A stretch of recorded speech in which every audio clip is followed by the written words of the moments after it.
everybody. It's Georgia Rose, and I'm in the soul space, but it's going to be a little quiet, I might think, because the dreaded Facebook has blocked the studio again. And we didn't do anything wrong. I think it's freaking hackers, man. Okay, that wasn't very spiritual, but that's okay. I'm human. So, welcome to the Soul Space and Kuda Soul Space with me, Georgia Rose. I am your psychic astrologer and inspirational being for the next hour. Soul Space is a place where you can get positive and inspirational content for you to live life to your full potential. So, I've got stuff all over the place tonight. I've got cards and candles and all kinds of stuff. And if you can, go to YouTube and share my show. Share the link for the show on Facebook everywhere you possibly can, because that's the only way I'm going to see your comments and things today. I am actually going to hop over to YouTube and go to Strong Island TV. It's Strong Island TV on YouTube, and you will see my live feed coming up.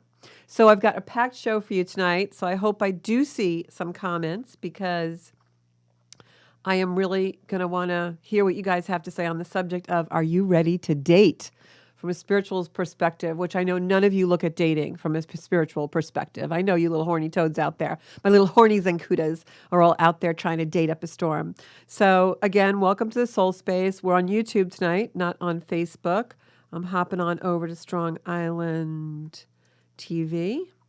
Going to see myself on YouTubers. Okay, here we go. Just going to lower my sound because I know I never do that, and then you guys are always getting some feedback. Okay. So if you want to comment on the Facebook, on the YouTube live, you can certainly do that, and I will see those comments. So first today, I'm going to go into a little bit of the astrology. So what have we got going on? And if you do miss this show and you can't find me, don't worry, because, well, you won't hear me say this until you watch the recording anyway. But we'll put it all over. I'm a little disorganized. Okay. So first I want to go over some astrology. We've got a great week coming up, actually. We have a new moon in Sagittarius. What does that mean, guys? It means that everything's going to lighten up. We're getting through that really heavy Scorpio, dig deep, meet your shadow, be possessive and intense and jealous and all kinds of intensity from Scorpio. That's all going away now, and we get to actually have some beautiful Sagittarius energy. Sag energy is like the party. Sag energy wants to find truth, but it does it through blurting. For those of you who have any Sagittarius energy in your chart, you are probably what I call a blurter. That's somebody who just likes to blurt out things, or you say things and then you're like, ooh, did I say that or did I just think it? I know, because I'm a Sag rising, so I know exactly how that happens. Good news is, kids, as you get older, the blurting kind of gets tempered a little bit. You don't do blurting so much. So there's hope for you yet. You youngins out there that always say the wrong thing. So we've got a lot of Sagittarius energy. All those planets that were in Scorpio, Mercury, the sun actually on the 22nd, and Venus, and all those planets are actually moving into Sagittarius now. And when they do that, they are going to trine Jupiter. Jupiter goes direct this week as well. So we've got a lot of Jupiter-type Sagittarian energy. Sag is ruled by Jupiter. So Jupiter is really heightened. What does that mean? What does Jupiter do? Who is Jupiter? What is his archetype? Well, Jupiter is a benevolent planet. It wants to give us luck. It wants to give us healing. It wants to give us peace of mind. When Jupiter is very heavily aspected in the heavens and in the sky like it is now, it's a great time to set your goals and your vision. It's a great time to start new projects that really speak to your soul, that have an altruistic effect on the world, that can change things for the good. Jupiter comes in and expands whatever it touches. Poetically enough, this week we have the Macy's Day Parade, and I always think of Jupiter as one of the big Macy's Day Parade balloons that just gets bigger and bigger and bigger and bigger. The only thing is, when those balloons get really, really big, sometimes they get stuck between the buildings, right? So that's Jupiterian energy. It's energy that keeps expanding and makes it really hard for us to see the other side, makes it really hard for us sometimes to see the things that are really maybe the darker part of something. So with a lot of this energy, it's easy for us to have rose-colored glasses, and it's really easy for us not to realize maybe there's something behind what we think is so absolutely fabulous and wonderful and beautiful. So try and stay grounded in this energy, even though we're going to feel really optimistic and we're going to feel much, much lighter than we've been feeling. So that's a really welcome thing. The other thing that happens this week is that Saturn, Uranus energy that we've been talking about for since 2020, that energy that came in as a square and has been opposing and squaring for the last 2 years, that energy now is really waning. And today those planets start to move farther and farther apart. So that'll continue as the year closes, and then we go into 2023 with a lot of new energy. So this is a great time for us to be planning our future, planning the next few months, cleaning out the closets, sweeping the porch, getting rid of all those things that just absolutely don't serve us anymore, and make room for the new. It's also a really good time to be aware of what's in front of us. You know, Sagittarius energy is an energy where it's like big sky, it's broad thinking, it's really looking out to that point in space. The symbol of Sagittarius is the archer, someone who's, pulling that arrow back to hit a target. So Sagittarian energy is really painting with a broad brush. So stay grounded so you can kind of fill in the blanks and fill in the details as you go. It's a very uplifting energy, and it gives you a lot of potential to create new things. So we're really coming into some beautiful energy that we haven't felt in a long, long time. Much more optimistic, but like I said, it does make it a little hard to see the shadows. Sagittarius is such a big thinker. It wants to see truth, but it does it in a really optimistic way. So sometimes with Sagittarius energy, the gloss is very shiny and it's hard to see any negatives. So you got to look really hard to make sure you keep things in balance. On the 22nd, the sun finally enters Sagittarius, and that's really going to change the energy because that makes us actually be able to see farther. It gives us energy to dream our dreams and really see them come into fruition. It uses the potential of the future to set our future because we can almost envision it now. Great time for visualization, great time, before you go to sleep at night to envision yourself in that ideal life of what you want. This is a time to think big and grow and just really think about where you want to be. So just prior to all this energy this past weekend, things might have felt a little heavy for you because Pluto is really playing in again the way it's been the last couple of years. But that's really the last part of that. We're approaching the last parts of Pluto in those last degrees of Capricorn, and that can make us really serious. So we're seeing the last of that energy go away. We're going to be moving more into the uplifting energy. It's almost over, guys. The 2020, 2021, 2022 pandemics and all kinds of controversies and conflicts and confusion and freedom versus control and not knowing which way to look, that we're almost out of that. Of course, these energy lines are going to stay with us for a long time, but now we can kind of be a little more grounded and find our way through them without looking all over about, oh, what's going to happen? What's going to happen? So I want to talk about the new moon that's coming in on the 22nd, 23rd. It's a new moon in Sagittarius, like I said. This is a really great moon because when we have that new moon and the sun goes into Sag at the same time, that means we've got no planets except the south node of the moon left in Scorpio. So you're really going to wake up and feel that lightness of being if you're not already feeling it. This is an energy where it's like, let's go. We're ready to move now. We're going to be motivated. We're going to be blasting off. It makes you feel like you want to shoot for the stars, especially after the 22nd, 23rd, when Jupiter's going direct and it's in that 28th degree of Pisces where it's been for a long time, but the energy shifts a little bit. Now it's bringing us more future-oriented energy. And then you have that beautiful new moon where the sun and the moon, Venus and Mercury are all in Sagittarius, bringing us this beautiful broad picture. So it's going to be a good week, going to be a really good week. We're really pushing energy forward. It's holding a lot of positivity. And this is all lining up for March 2023, which I'll be with you every step of the way till then doing the astrology. But in March, we have huge, huge energy shifts. So this is really the prep for it. So set your goals, clean up all the unwanted stuff, get rid of anything that doesn't serve, really be serious about it now because this, like I said in the last show, is energy that's setting you up for the next 20-year cycle. So you want to make sure that you are really, really in line with what your soul wants to do. So Thanksgiving is going to be a time when we're celebrating. It's going to be a really pleasant atmosphere on Thanksgiving. But again, Thanksgiving is the perfect example of all this Sagittarian energy because we glorify it, right? We think about these little pilgrims eating their food that they were so thankful for and their crops and their harvest and everything. But of course, there is another side to that. And, the indigenous people that lived here before the pilgrims came ashore, before Columbus discovered or invaded, whichever way you want to look at it, America, there's dark side. There's a dark side. So I hope while we're all gathering for Thanksgiving and showing that beautiful gratitude, we also can give compassion to the souls that were a little displaced by the fact that we were able to have a Thanksgiving dinner. So just wanted to say that because that is the real antithesis of Sagittarian energy, where things are more complicated than they seem. But when you're in all this Sag energy, you can't see that. You just like, oh, I want to go to the party. It's almost like if I had to give you an example of a Sagittarian place, it would be Studio 54. I know I'm dating myself a little bit, but it would be like that. Or Burning Man. That's like very Sagittarian. It's very like, I just want to be free. I want to dance in the fire and I want to just, be cool, And then as we go into the week, so we're going to have a pretty good week, Thanksgiving. And then Friday, Saturday, Sunday, we get a little heavy energy.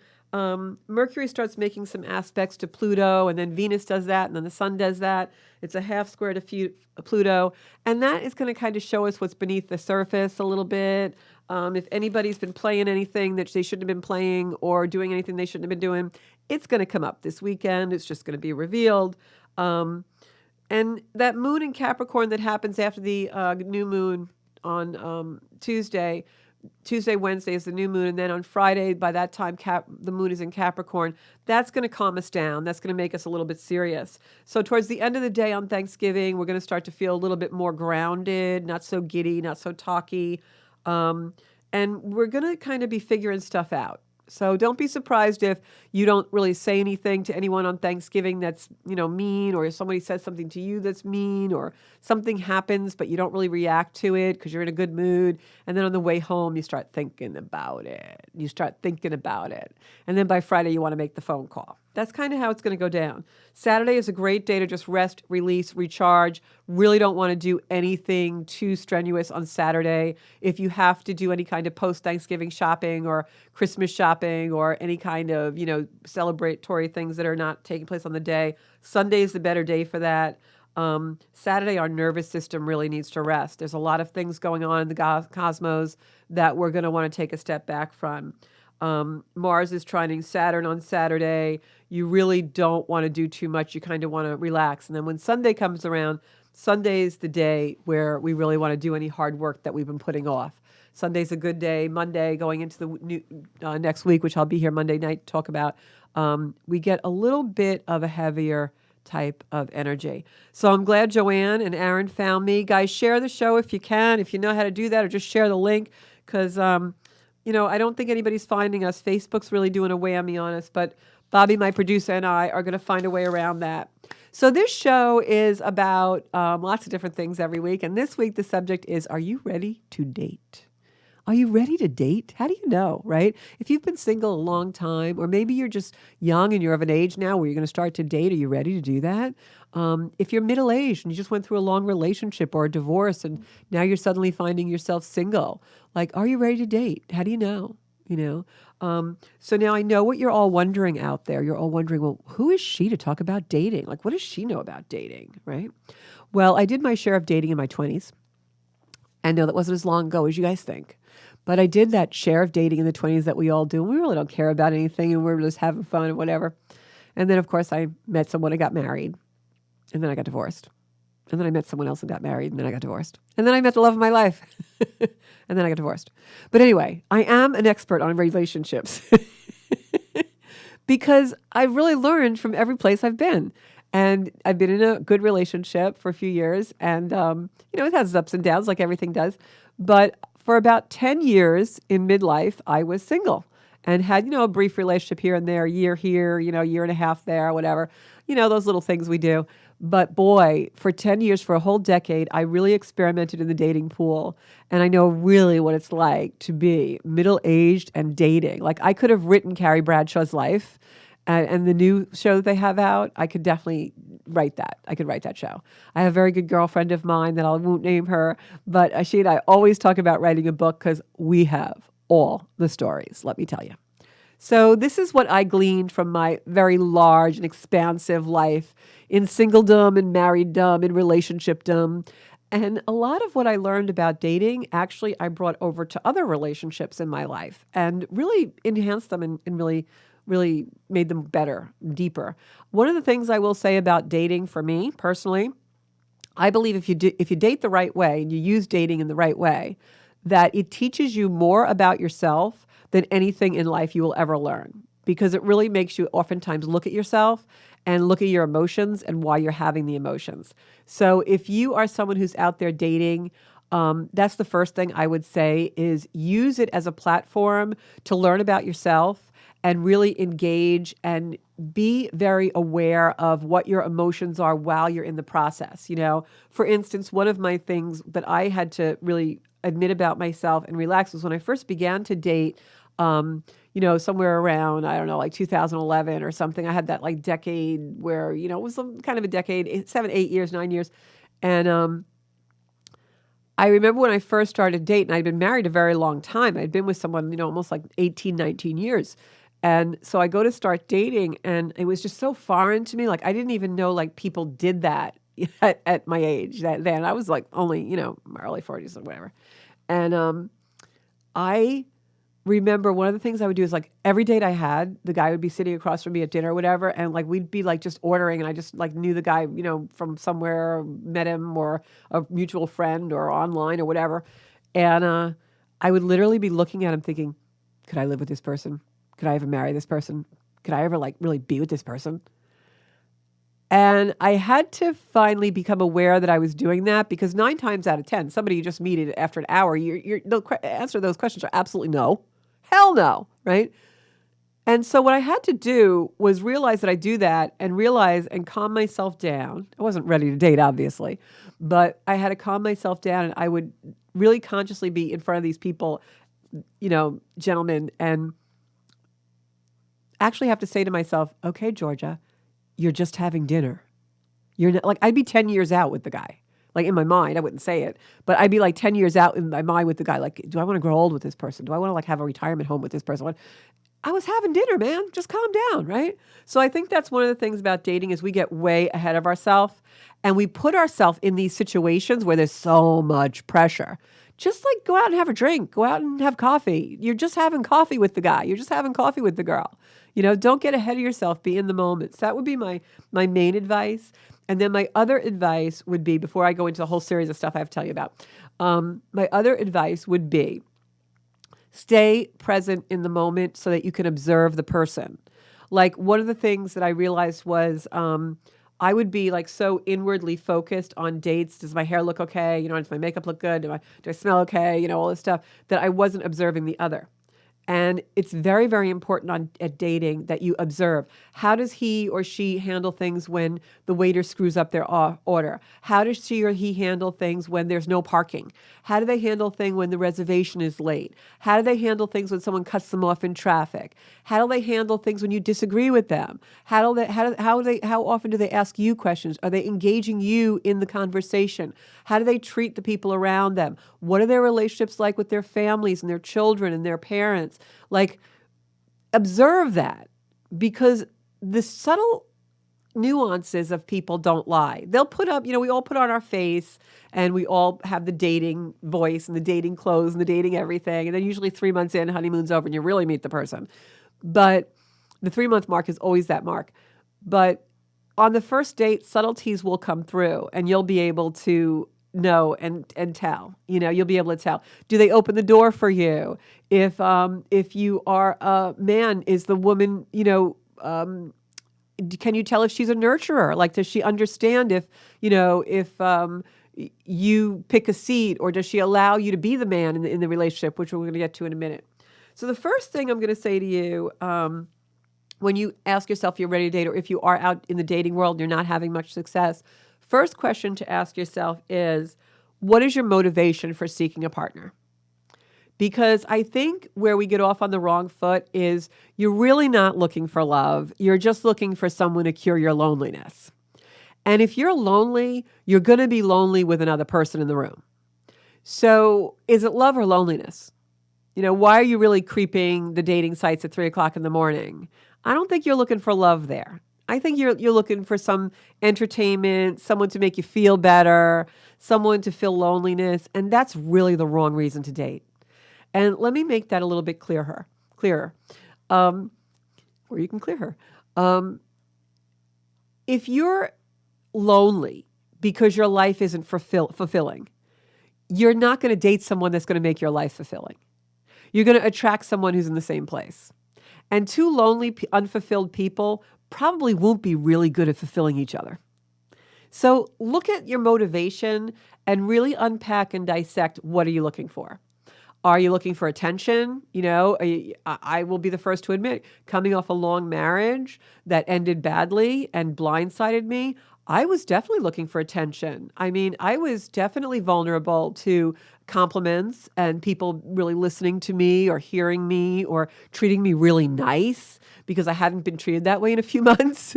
And so I was vulnerable to that and craved it. And so, yeah, I dated sometimes less desirable people because they just were nice to me. How pathetic does that sound now? But I think we all do that on a human level, so look at what your motivation is.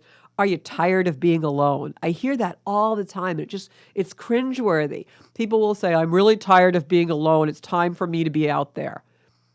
Well, if you're tired of being alone, what does that mean? It means that you're tired with yourself. You're bored with yourself. I had the best experiences dating and met the best people when I was out there doing really exciting and adventuresome things, not looking for someone online. When I met people in life who were doing the same things I love to do, whether that was hiking or bowling or, all kinds of crazy things, that's when I met some really juiced up people. If you're tired of being alone, chances are you're going to meet someone else who's tired of being alone, and they're really not juiced up people. They're not people, looking for their soul growth and running around having a great time in life and embracing things and being passionate. There's a difference between being tired of being alone and being really happy and upbeat in a positive place and wanting to share it. So tired of being alone doesn't mean you're ready to share your life with someone. Get a dog, get a cat, because you're just looking for a placeholder. So are you looking for attention or are you looking to share your life? And chances are when you look at, am I ready to share my life? If you feel your life is crappy, you're not going to want to share it. So rule number one is make sure you're in a really good place. You're in a really good life. You're passionate. You're feeling good. You have good health. You have, good finances are stable. Maybe you're not the richest person in the world. Maybe you have a little bit of financial trouble, but you're stable. You have a plan. You want to make yourself the best candidate you can for putting yourself out there to be available for someone to find you and bring you into their space, right? Who are you bringing into your space? Somebody just because you're tired of being alone? That's like really low motivation, I think, right? Probably going to get a lot of attention for this show because some of the things I know are not going to go over well. So first rule of dating after the motivation is, and it ties in with what I was just saying, start becoming your top priority. If your top priority is going out on a Friday and Saturday night to sit on a bar stool to meet somebody, that's not you. That's an activity that you're looking to fill a space or a void.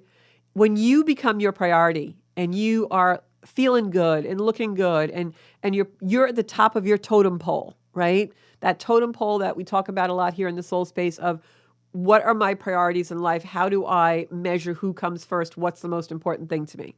When you're at the top of that, you're ready to date. Because now you're juiced, you're passionate, you have something to offer somebody, right? If you are looking for someone to fix you, save you, hear your complaints, or commiserate with you, you're not ready to date. If you're looking for someone to tell you about their life and you want to be excited, you want to learn something you don't know yet, you're ready to date. So really, when you become your own priority, that's when you're ready. The other reason why that's a key for the fact that you're ready is because when you're your top priority in your life, it gives you the confidence you need to date. And by that, I don't just mean like you're confident enough to walk in the room and, feel good about yourself. That's one kind of confidence. But are you confident enough to be rejected and know it's not personal, right? I have a really good friend. His name is Chris, and he plays in a band, and some of you know him. And I remember one time a few years ago, we had this conversation about just this. And we were talking about how hard it is to date because it's hard to find someone you really fit with sometimes. And you end up feeling rejected a lot, especially if you've been on like a series of one-offs, that first date and you're just like, yeah, no, it's not going to be for me for whatever reason. And you just are out there and you're dating a lot. And I mean dating, not sleeping with somebody. When we're in that space, a lot of times there's a lot of rejection. It's a lot of coming in and going out, right? So how do you make yourself confident enough to sustain that? Because it can really bring your head down if you're not ready. And one of the reasons is don't take it personal. Think about he used the example of sushi at the time. He's like, you know how many different types of sushi they are, and they bring you the platter. And like maybe you like the sushi that's on the left, and that's your sushi. But I might like the sushi on the right, and that's my sushi. So maybe you're just not that person's sushi. And when you look at it like that, and I had to actually equate it to shoes because I'm more of a shoe person. I'm not a sushi person. Sushi shoes. I'm not a sushi person. So I had to think about, like I go in the shoe store and I love all the shoes, but like I'm not bringing them all home. And like these might be my shoes, but those are not my shoes. So like someone else walks in this shoe store and I'm this, sparkly high heel on the shelf, but maybe they like hiking boots. And when you look at it like that, you can't take it personal because, hey, I don't like hiking boots, but they do, So you have to gain enough confidence before you put yourself out there in the dating world to sustain that not everyone's going to like you. You're not everyone's cup of tea. I can really vouch for that because I dated on the spectrum from like hardcore bad boys to like Wall Street prude. I did them all. I mean, dated them all, not did them all. And so I dated them all. I was like on the buffet of life because coming out of such a long relationship, I was like, I don't know what I like. I'm just going to like go out with this guy. Maybe it'll be fun, So that's why the stories are so plentiful that I have. So make sure you're confident enough to sustain that. And the other reason why you want to make sure you're confident enough is because you have to sometimes do the rejecting. And if you don't feel good about yourself, it's hard to reject another person. So when you have confidence, you do it in a more loving way. You do it in a more impersonal way so that it's not hurtful to them personally. You're not going to attack that person personally.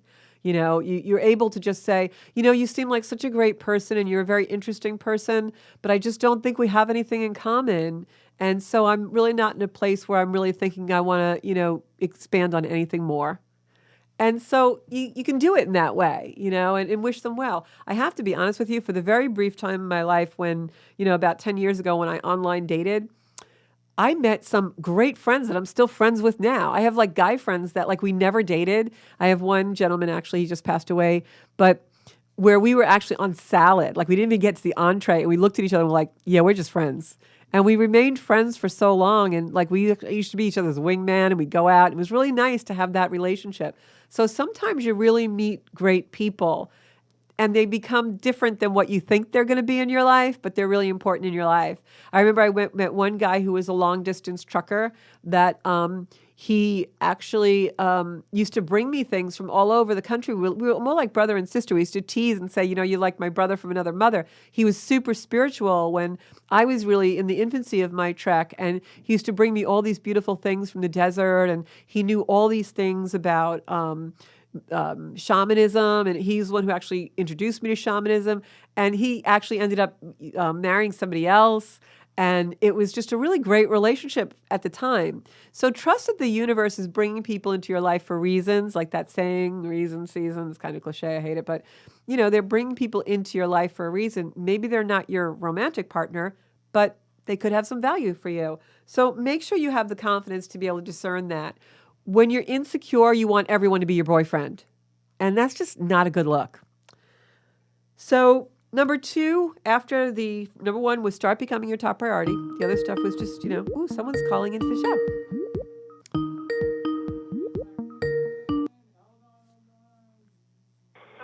Make sure you have the confidence to be able to. Hello. When you're insecure, welcome to the Soul Space. You need to turn down the volume. Yes, I'll pause right now. Hello. Thank you. How are you? Hi. Do you want to tell us your name or use a different name or? You know what? I will use my name, Kim. That's fine. And I'm reaching out because unfortunately I have lost a family member who is extremely spiritual when it comes to being a born-again Christian, and there's a questionable issue with her death. So I was hoping maybe that I would be able to get a reading with Sure. some cards. Is this a female? Yes, she Okay. is. All right. Was. So when you say she was very much into born again, what she was was she a? I'm not feeling like she was a Pentecostal though. For some reason, I'm getting like more Jehovah Witness energy. No, she was definitely within the Jesus aspect of being born again. Okay, but I'm getting And I'm getting like it was more of a quiet energy. Like she wasn't one of these people who was like, when I say quiet, I'm saying like I'm not getting the feeling of like the Pentecostal church where they're singing a lot and a lot of music and like they're really, speaking in tongues and it's very dramatic. I feel like she was just very quietly devoted to this, although she was extreme about it. well, she was quietly devoted, but absolutely devoted to Jesus, whereas Okay. Jehovah Witness is a different spectrum. Right. I think I was just getting And the that- energy of that. Right. Yeah. Yeah, I mean, her Christianity went to Jesus being born again, and she was a big part of my life. She Okay. was my aunt, Okay. and unfortunately, she had passed away, and I just found out that there was circumstances that might be questionable upon her death. Okay. Now, knowing this woman the way I have known her throughout my lifetime, she married my father's youngest brother. I know that she has been very caring to everyone. I mean, I have seen her, even with me, driving around. If there's somebody holding a sign that they need food, she literally will pull up to them and give them her last $20 she had in her purse. Right. I feel that energy. I have to tell you that the first thing I'm getting is that very peaceful. Like she was not afraid to pass over, not afraid to die at all. And she's very peaceful where she is now. Like I actually feel the energy is very ethereal, she's very, very much at peace. Like more so than, I have to say, it feels more peaceful than most people who come through for me. It's almost like Okay. she's glorified. I want to use that word where she is. Yeah, a lot of, usually I see white light around, but I'm really seeing her in like a golden light, which would be the golden light of Christ. Almost like, this is going to sound strange to you. I hope it doesn't actually, but it might. I almost see her like, and I feel like her energy in life was not like this, but when I feel like she's reached a higher level where she's almost like holding a chalice, like she's giving communion to people.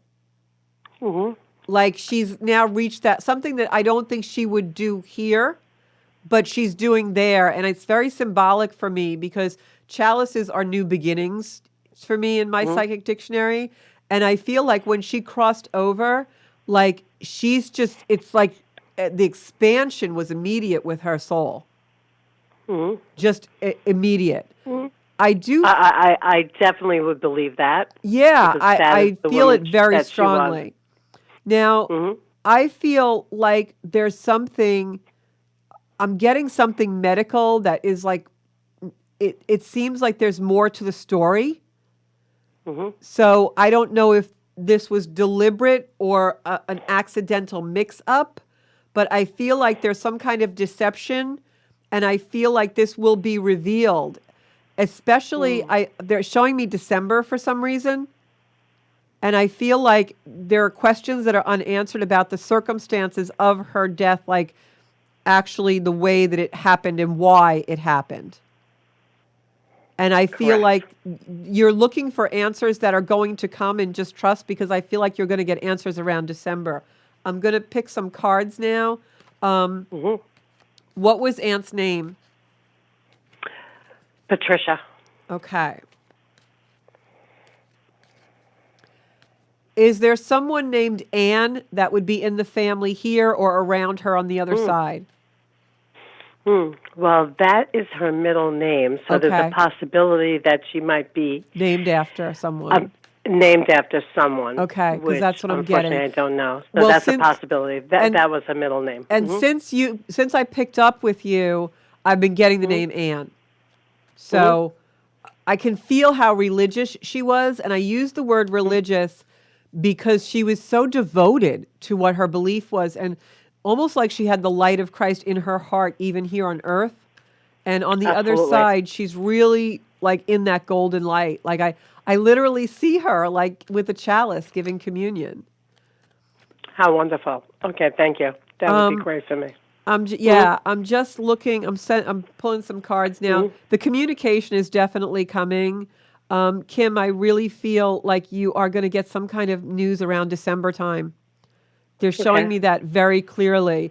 That what I will tell you is the truth always comes out, and I know that's a cliche, but in this case, it's almost like there's such purity around Patricia that it can't be the deception around her energy. And so it's almost as though she's working from the other side to push it through. Okay. I feel 'Cause, like I feel like go ahead. there's one person, a male, that Yes. figures in this very prominently. And that would be good or bad. I feel like there's a male that knows truth that he's not saying, and he's having a really difficult time not saying it. Okay. So there's someone that knows what the circumstances you're looking to, the blanks you're looking to fill in. Someone can fill them in for you, and I believe he comes forward. He's agonizing And, over it right now. And is this an individual that might be related to her, or is this an individual that has put her through? Well, unfortunately, I do know the individual I'm speaking of has put her through a lot of harm. Well, I think whether it's someone in the family or someone outside the family, what's coming to me right now is that this person is in the medical profession in some way or had access to her medical things. Okay. Almost like, and I'm not saying it is this, but I'm saying I want to say how the energy feels. The energy feels to me almost like medications were not protocols with medication were not followed the way they should have been. And I feel And would that be more recent, or would that be something that was happening 15 or 20 years ago? I feel like it happened more than once. Like it happened back then and then more recently. Okay. Yeah. Okay. But definitely a male. This person was around her, but I'm not sure if they're family or not, because they don't have a feeling of family. Like if this person is family, they're completely detached from her. Yes. Like uncaring. Absolutely. Uncaring. Yeah. So that's why to me it doesn't feel like a family member, because remember, I go into the emotional body, the soul space. So Yes. if but I feel like this person was around her in some kind of a caretaking or medical taking capacity. And there's more, the answers that you're looking for lie with this person, and something does come to light in December. This person is actually having a very hard time with some of the things that are happening right now. And I think that weighs heavily, and then it gets revealed. I'm seeing a lot of light around Patricia, and the light keeps growing brighter and brighter. And I'm taking that as a sign of revelation, that she becomes like she shows the truth to you guys.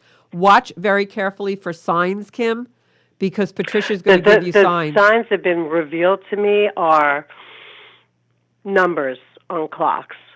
Okay. 333, 111, 333, 33 is the Christ number. And 1111 is the doors of expansion. If you think of 1111 being like two doors opening, it's the higher spiritual level. So she's absolutely communicating with you. And I just pulled this soul card. I don't know if Bobby can put this on camera on the table. This soul card is a card. If you can look at this, if you can see it on camera, she's outstretching hands, this being in the photo. and filled completely with light body, all light. And one of the things I want to also talk to you about that comes through for me very much so in this energy is the violet flame of Saint Germain. And Saint Germain, Really? yeah, and I would say to use that, light a violet candle, use that. It's a very transmutative energy. I actually work in the violet light, and she believed in that sort of thing. So, look up Saint Germain, Google him. There's some phrases and mantras that you Okay, can well. say. But Saint Germain will transmute this situation for you. Put violet light around all of it. The person who's in deception, Patricia, the whole situation. Just keep putting violet light around that. Yes, Put them. because unfortunately there was a major person who unfortunately is related to me, who has put her in not only financial stress but many other things. Yeah. And you can't make this S up. I'm not going to say it on air, but No, know I what can I mean. feel I can feel the energy, and that's why you can see I'm trying to choose my Yeah. words very carefully because I don't want to say the wrong thing because it's a very intense situation. Yeah, it is extremely intense because what I I want just your found take- out that What I want your takeaway to found- be that is two things: that your intuition is correct, okay. the universe will take care of it. Mm-hmm. Put everything and everyone to do with this situation in the violet light and allow God's desire to come through because that is the way Patricia lived. That is exactly the way she lived. And I am very spiritual, but being born into a Catholic family with my dad being Catholic Right. and receiving communion and whatnot, I am more spiritual than I am being born again. Well, of course, And- because those rituals when you were younger gave the spirit within you, so you know what that feels like. Yes. Yeah. And then with my aunts, we were very, very close the last 10 years. And she wanted me to go to church with her, and I was like, fine, I'll go. I'm always about, going into different aspects of Right. religion. And she basically had said to me, she goes, I understand that, at that time, her ex-husband, my godfather, who I basically disowned, she had stated to me, she goes, I would like to have Christ come into your life and me being your godmother. Oh, that's beautiful. And So she live said the to way me, she taught you do is you what you need to accept do. that? And I said, I do accept that. That's beautiful. You need to come to me Yeah. for a reading, hon. And that's another thing. I have just sent I sent something to you to be your friend on Facebook, but I do have to do a reading. And I'm looking at my birth certificate, and I have to say, my birth certificate doesn't have the hour I was born. Oh, Isn't so that you have to get weird? the long form. Anybody else out there who's looking for their time of birth, you got to get the long form of your birth certificate. Yeah. But you can even ask Yeah. a family member if they remember it too. But I'm going to move on a little No, bit now. everyone has passed, I just so, want I to mean, finish the topic we were on. And thank you so much for calling, Kim. And I will talk to you soon. Absolutely. Thank you so much for everything. Oh, you're welcome. Bye bye. Bye. So the next thing on the list of Are You Ready to Date is you have to be willing to be unselfish. Now, I know a lot of us had got stepped on in a prior relationship, but you can't make up for it with the innocent person you're bringing into your life.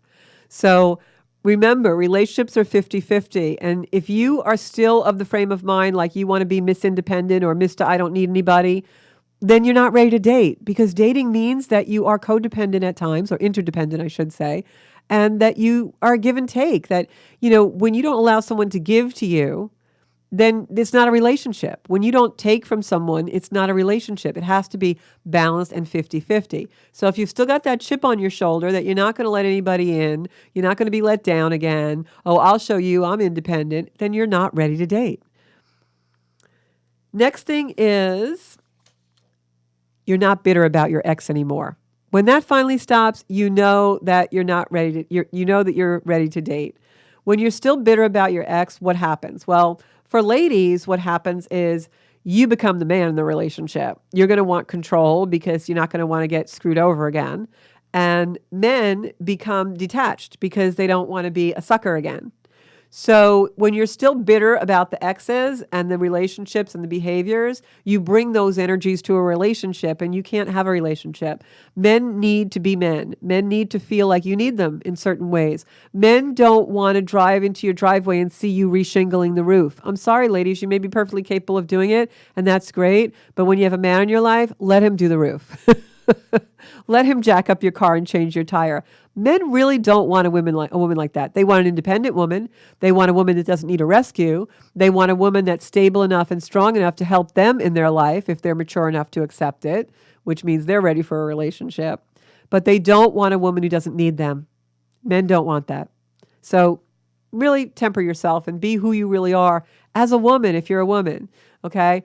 For men, you can't go into a relationship because you were a sucker for somebody or you feel like you got hosed on the divorce proceedings and now you're never going to give anything to another woman again. No, it's give and take in a relationship. If you're still bitter about the ex, you're not ready to date. Because one thing a woman needs in a relationship, gentlemen, is they need to know you need them. We are nurturers. We want to be a helpmate. We want to cook you dinner, or we want to maybe rub your back, when we're really into you. So if you don't allow us to do those things, then it's not really going to work too well. Now, I know everybody's different on the level of stuff they want to do for each other, and we're all independent, we're all grown-ups. But there has to still be some of that in the relationship where you get to be who you really are. And it's the truth. We can't bastardize the genders enough so that no one has any way that they're going. Even in transgender relationships, in relationships where the gender is chosen, you still have certain attributes that you want in a relationship. And when you look for a partner, it's got to match. So if you're bitter about the ex, you don't want to give anything, you don't want to take anything, it's not going to work. Next thing is you have to make sure that you make the choices for the right reasons. Like we said before, is it love or loneliness? If you're just lonely and you're tired of being alone, you're not ready to date. So finally, the last thing is you're ready to date when you're in tune with your life. You're in tune with what those attributes you're looking for in someone are. And you're not looking for a rescue. You're not looking just for sex, or you're not looking just for companionship. You're really looking for a relationship where you can lean on each other, be supportive of each other, and share the great things about each other's life that you do, that you're really great at, that you really strive for. When you are vulnerable, in fear, lonely, you make choices in vulnerability, and they're never good choices. When you make choices based on your freedom, based on your strength, they're always better choices. So I would say make sure you're more in tune with what you're looking for so that you can actually choose it, find it, and be that. If you do not have a good financial future, then you're not going to find someone with a good financial future. You're just looking for a rescue. Fix whatever's broken in your life, and then that person comes in. That's kind of how it works. If you drink too much, you're going to attract someone who drinks too much, and vice versa. So that's my advice. So when you feel open and not judgmental and you feel really good about yourself, that's when you're ready to date. So that's all I got for tonight. I hope that you really enjoyed our show, and thank you so much for tuning in. And next week I'll be here at Monday night at 7, right here on the Soul Space, hopefully back on Facebook, but we might just be on YouTube again too. If you're looking for a reading or looking to find out more about what Zencuda is all about, you can find me on Zencuda Official on Instagram, Zencuda on Facebook, and of course, right here in the Soul Space every Monday night at 7. And my website, zencuda.com. Thanks so much, everybody. Good night.